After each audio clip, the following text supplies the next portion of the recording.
মাওলানা মহিবুল্লাহ সাহেব, ওনাকে ইসকন কর্তৃক ওনাকে কয়েকবার চিঠি প্রদান করা হয় যেন সে দর্শকদের বিরুদ্ধে কথা না বলে, যেন সে সন্ত্রাসী সংগঠন ইসকনদের বিরুদ্ধে কথা না বলে।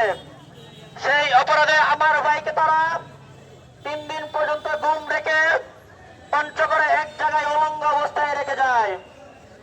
আজকে আমরা দেখতে পাচ্ছি যে এই ব্যাপারে প্রশাসন নীরব।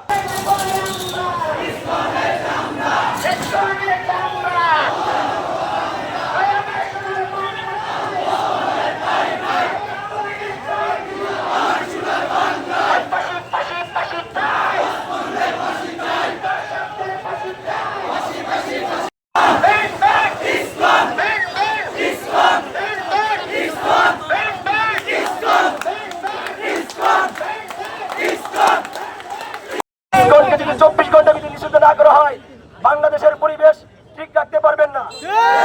সরকারকে বলতে চাই, যদি আপনারা ইসকনকে নিষিদ্ধ না করেন, এই তৌহিদ